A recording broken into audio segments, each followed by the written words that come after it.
नमो भगवते वासुदेवाय। जय श्री हरि, जय पुरुषोत्तम प्रभु। आज आप सुनेंगे अधिमास अर्थात पुरुषोत्तम मास महात्म्य का 13वां अध्याय। यह केवल एक कथा नहीं है, यह मनुष्य के भीतर सोई हुई श्रद्धा को जगाने वाला दिव्य प्रसंग है। शास्त्रों में कहा गया है कि जब मनुष्य अपने जीवन में दुख, अभाव, चिंता और असफलताओं से घिर जाता है, तब भगवान उसे कोई न कोई ऐसा मार्ग अवश्य देते हैं जिससे उसका मन फिर से प्रकाश की ओर लौट सके। पुरुषोत्तम मास भी उसी दिव्य कृपा का महीना है। आज की ये कथा हमें यही सिखाती है कि जब संसार के सारे सहारे टूटने लगते हैं, तब भी जो मनुष्य भगवान का हाथ नहीं छोड़ता, भगवान स्वयं उसका हाथ पकड़ लेते हैं। इसलिए इस कथा को केवल कानों से मत सुनिए, इसे अपने हृदय में उतरने दीजिए। हो सकता है इस कथा का कोई एक वचन आपके जीवन का अंधकार दूर कर दे। ये कथा पुरुषोत्तम मास महात्म्य के 13वें अध्याय से ली गई है, जिसका वर्णन मुख्य रूप से स्कंद पुराण, पुराण ग्रंथ तथा पुरुषोत्तम मास महात्म्य के पारंपरिक ग्रंथों में मिलता है। इस अध्याय में राजा चित्रवर्मा, राजा दृढ़धनवा और वैराग्य की दिव्य भावना का अत्यंत अद्भुत वर्णन आता है। यह कथा हमें बताती है कि संसार का वैभव, राज्य, धन, परिवार और सुख सब नश्वर हैं, लेकिन भगवान श्री हरि की भक्ति और पुरुषोत्तम मास का पुण्य मनुष्य को परम गति तक पहुंचा देता है। जो भक्त श्रद्धा से इस कथा को सुनता है, उसके भीतर भगवान के प्रति प्रेम जागृत होता है, मन के विकार शांत होने लगते हैं और जीवन में धर्म तथा वैराग्य का प्रकाश प्रकट होने लगता है। अब श्रद्धा और भक्ति भाव से सुनिए पुरुषोत्तम मास महात्म्य का 13वां अध्याय। श्री नारायण भगवान बोले, हे नारद, अब मैं तुम्हें पुरुषोत्तम मास महात्म्य का वह दिव्य प्रसंग सुनाता हूं, जिसे सुनने मात्र से मनुष्य के पाप नष्ट हो जाते हैं और उसके हृदय में भगवान श्री कृष्ण के चरणों के प्रति दृढ़ प्रेम उत्पन्न होता है। पूर्व काल में चित्रवर्मा नाम के एक अत्यंत प्रतापी राजा थे। उनका राज्य चारों दिशाओं में प्रसिद्ध था। उनकी प्रजा सुखी थी, धर्म का पालन होता था, गौ, ब्राह्मण और संतों का सम्मान किया जाता था। राज्य में किसी प्रकार का भय नहीं था, वर्षा समय पर होती थी, अन्न की कोई कमी नहीं थी और लोग प्रसन्नता से जीवन व्यतीत करते थे। राजा चित्रवर्मा स्वयं भी बड़े धर्मात्मा थे। वे प्रतिदिन प्रातः काल उठकर भगवान विष्णु की पूजा करते, ब्राह्मणों को दान देते और धर्म सभा में बैठकर शास्त्रों का श्रवण करते। लेकिन हे नारद, संसार में चाहे कितना भी सुख क्यों न हो, एक दिन मनुष्य को यह सत्य समझ में आने लगता है कि संसार स्थायी नहीं है। यही भावना धीरे धीरे राजा चित्रवर्मा के भीतर भी जागृत होने लगी। उनका पुत्र दृढ़धनवा अत्यंत तेजस्वी, वीर और धर्म को जानने वाला था। वह प्रजा पालन में समर्थ था और राज्य चलाने की सारी योग्यताएं उसमें विद्यमान थी। उसे देखकर राजा चित्रवर्मा को अत्यंत संतोष होता था। वे मन ही मन सोचते, अब समय आ गया है कि मैं इस नश्वर संसार के मोह से स्वयं को अलग करूं और भगवान श्रीहरि की भक्ति में अपना जीवन समर्पित कर दूं। एक दिन राजा सभा में बैठे थे।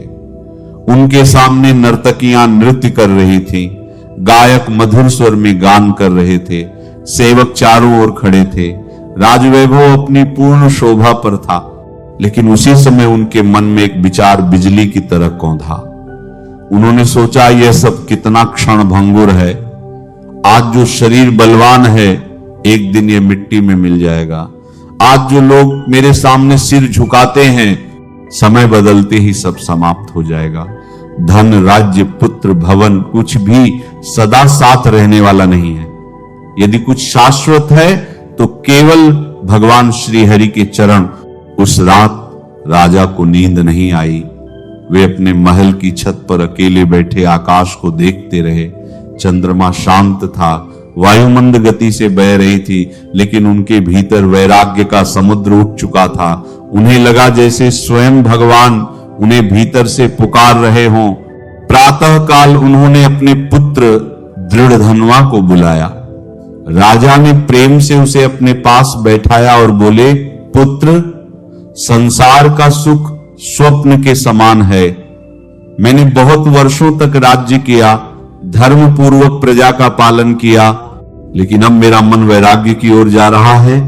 मैं चाहता हूं कि अब तुम राज्य संभालो और मैं वन में जाकर भगवान श्री कृष्ण की आराधना करूं। ये सुनकर दृढ़धनवा की आंखों में आंसू आ गए। उसने कहा, पिताश्री, आपके बिना यह राज्य कैसा लगेगा? मैं अभी भी आपके मार्गदर्शन के बिना स्वयं को असहाय अनुभव करता हूं।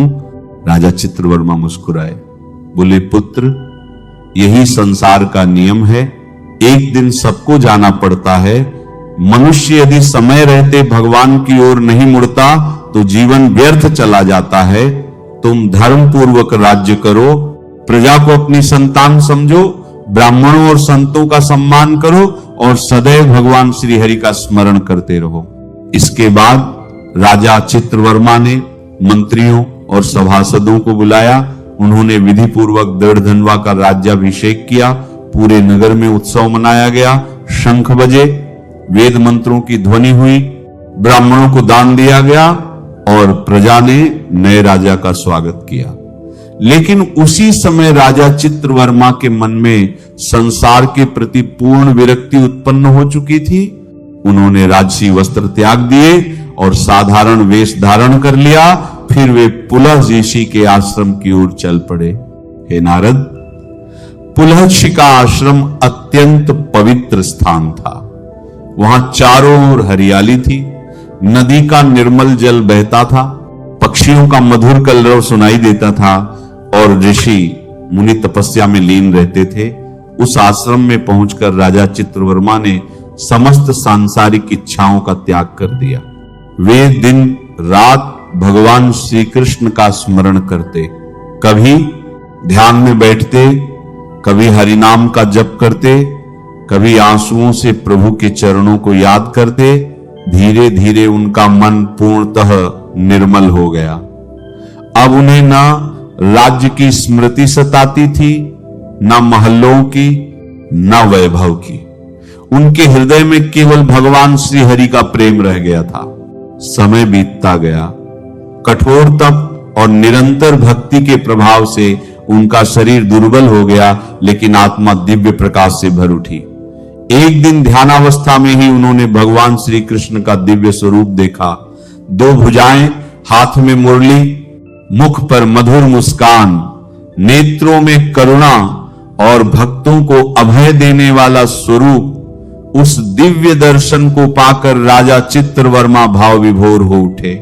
उन्होंने हाथ जोड़कर कहा, प्रभु, अब मुझे इस संसार में कुछ नहीं चाहिए, केवल आपके चरणों में स्थान मिल जाए। भगवान मुस्कुराए और बोले, राजन, तुमने संसार के मोह को त्याग कर मेरी शरण ग्रहण की है, इसलिए तुम मेरे परम धाम को प्राप्त होगे। कुछ समय बाद राजा चित्रवर्मा ने उसी आश्रम में अपने शरीर का त्याग कर दिया और भगवान के परम धाम को प्राप्त हुए। जब राजा दृढ़धनवा को यह समाचार मिला कि उनके पिता भगवान के धाम को चले गए हैं, तो वे एक ओर हर्ष से भर उठे कि उनके पिता को वैष्णवी गति प्राप्त हुई, लेकिन दूसरी ओर वियोग से उनका हृदय दुखी हो गया। उन्होंने विधि पूर्वक अपने पिता की पारलौकिक क्रियाएं संपन्न की, ब्राह्मणों को दान दिया, श्राद्ध किया और बड़े आदर के साथ धर्म का पालन किया। अब राजा दृढ़धनवा राज्य करने लगे। वे नीति शास्त्र में अत्यंत चतुर थे। उनकी राजधानी पुष्करावर्तक अत्यंत सुंदर नगर था। वहां धर्म और न्याय की प्रतिष्ठा थी। राजा अपनी प्रजा का पालन ऐसे करते जैसे पिता अपने बच्चों का करता है। उनकी पत्नी विदर्भराज की कन्या गुण सुंदरी थी। उसका नाम ही नहीं, उसका स्वभाव भी अत्यंत सुंदर था। वह पतिव्रता, धर्मनिष्ठ और भगवान की भक्त थी। पृथ्वी पर उसके समान रूपवती स्त्री दूसरी नहीं थी। दर्भराज की कन्या गुण सुंदरी थी। गुण सुंदरी ने 4 तेजस्वी पुत्रों को जन्म दिया, चित्रवाक, चित्रवाह, मणिमान और चित्रकुंडल। ये सभी बड़े वीर, बुद्धिमान और धर्मप्रिय थे। इसके अतिरिक्त एक कन्या भी उत्पन्न हुई जिसका नाम चारुमती था। वह अत्यंत सुशील और सुंदर थी। राजा दृढ़धनुआ का जीवन सुखपूर्वक बीत रहा था। राज्य समृद्ध था, परिवार उत्तम था, प्रजा प्रसन्न थी। लेकिन हे नारद, संसार में सुख भी स्थायी नहीं होता। एक दिन ऐसा आया जब राजा के जीवन में एक अद्भुत घटना घटी। एक बार राजा वन में शिकार के लिए गए। उनके साथ सैनिक और सेवक भी थे। वे वन में घूम ही रहे थे कि अचानक उनकी दृष्टि एक वृक्ष पर बैठे हुए शुभ पक्षी पर पड़ी। वह पक्षी सामान्य नहीं था, उसके मुख से अत्यंत अद्भुत वचन निकल रहे थे। शुभ पक्षी कह रहा था, यह संसार नश्वर है। मनुष्य व्यर्थ ही धन, राज्य और परिवार में आसक्त रहता है। जिसने भगवान श्री कृष्ण का भजन नहीं किया, उसका जीवन व्यर्थ चला गया। मृत्यु किसी भी क्षण आ सकती है, इसलिए मनुष्य को चाहिए कि वह समय रहते भगवान की शरण ग्रहण करे। राजा यह सुनकर चकित रह गए। उन्हें लगा जैसे स्वयं भगवान उस पक्षी के माध्यम से उन्हें उपदेश दे रहे हो। उनके हृदय में वैराग्य जाग उठा। वे सोचने लगे, मेरे पिता ने भी यही मार्ग अपनाया था। उन्होंने राज्य त्याग कर भगवान का भजन किया और परम धाम को प्राप्त हुए। यदि यह शरीर नश्वर है तो फिर मैं किस बात का अभिमान कर रहा हूं। उस दिन से राजा दृढ़धनुआ का मन संसार से हटने लगा। वे राजकार्य तो करते, लेकिन भीतर से उनका मन भगवान की ओर खींचने लगा। वे रात में एकांत में बैठकर भगवान श्री कृष्ण का ध्यान करते और सोचते, कब वह समय आएगा जब मैं भी संसार के बंधनों से मुक्त होकर प्रभु के चरणों में स्वयं को समर्पित कर दूं। धीरे धीरे उनका वैराग्य बढ़ता गया। वे राजसभा में बैठते तो भी उन्हें सब कुछ अस्थायी दिखाई देता। महलों का वैभव उन्हें आकर्षित नहीं करता था। संगीत, नृत्य और राजसी सुख अब उन्हें शून्य लगने लगे। एक दिन उन्होंने अपनी रानी गुण सुंदरी से कहा, देवी, संसार का सुख जल के बुलबुले के समान है। मैं अनुभव कर रहा हूं कि भगवान मुझे भीतर से पुकार रहे हैं।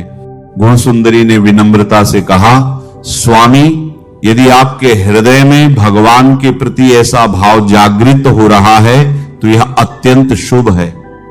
संसार में वही मनुष्य धन्य है जिसके भीतर वैराग्य उत्पन्न हो जाए। राजा ने कहा, लेकिन अभी मेरा कर्तव्य प्रजा के प्रति है। जब तक उचित समय ना आए मैं राज्य नहीं छोड़ूंगा, परंतु अब मेरा जीवन केवल भगवान की भक्ति के लिए ही रहेगा। इसके बाद राजा दृढ़धनुआ ने पुरुषोत्तम मास का व्रत करना आरंभ किया।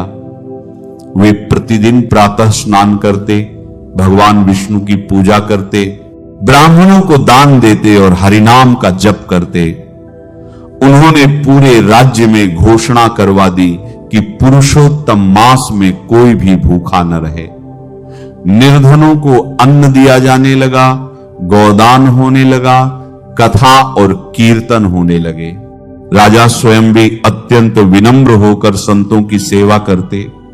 वे जानते थे कि भगवान का मार्ग अहंकार से नहीं, विनम्रता से खुलता है। हे नारद, पुरुषोत्तम मास की महिमा अपरंपार है। इस मास में किया गया छोटा सा पुण्य भी अनंत फल देता है। जो मनुष्य इस मास में भगवान का स्मरण करता है, इस मास में किया गया छोटा सा पुण्य भी अनंत फल देता है। उसके जीवन के पाप धीरे धीरे नष्ट होने लगते हैं। उसके भीतर भक्ति का प्रकाश उत्पन्न होता है और मृत्यु के बाद उसे भगवान का धाम प्राप्त होता है। राजा दृढ़धनुआ भी निरंतर भगवान श्री कृष्ण की भक्ति में लीन रहने लगे। उनके हृदय में अब केवल एक ही इच्छा थी, भगवान के चरणों की प्राप्ति। एक रात उन्होंने स्वप्न में भगवान श्री कृष्ण के दर्शन किए। भगवान ने मुस्कुराकर कहा, राजन, तुम्हारे भीतर जो वैराग्य उत्पन्न हुआ है वह मेरे ही अनुग्रह से है। जो मनुष्य पुरुषोत्तम मास में श्रद्धा से मेरी आराधना करता है, मैं स्वयं उसका मार्गदर्शन करता हूं। समय आने पर तुम भी मेरे परम धाम को प्राप्त होगे। यह सुनकर राजा का हृदय आनंद से भर गया। सुबह उठते ही उन्होंने और अधिक श्रद्धा से भगवान की पूजा की। धीरे धीरे उनके भीतर संसार के प्रति आसक्ति समाप्त हो गई। अब वे समझ चुके थे कि मनुष्य इस पृथ्वी पर कुछ समय के लिए आता है। जो व्यक्ति केवल धन और भोग में जीवन व्यतीत करता है, अंत समय में खाली हाथ चला जाता है। लेकिन जो भगवान का नाम लेकर जीवन बिताता है, वह अमर हो जाता है। हे नारद, यही इस 13वें अध्याय का गूढ़ रहस्य है। राजा चित्रवर्मा और राजा दृढ़धनवा की कथा हमें सिखाती है कि वैराग्य भागने का नाम नहीं है, बल्कि सत्य को पहचानने का नाम है। जब मनुष्य समझ जाता है कि यह संसार नश्वर है, तब उसके भीतर भगवान के प्रति प्रेम उत्पन्न होता है। और जब भगवान के प्रति प्रेम जाग जाता है, तब जीवन का अंधकार समाप्त होने लगता है। ईश्वर करे पुरुषोत्तम भगवान की कृपा आपके जीवन पर सदा बनी रहे। आपके घर में सुख, शांति और समृद्धि का वास हो।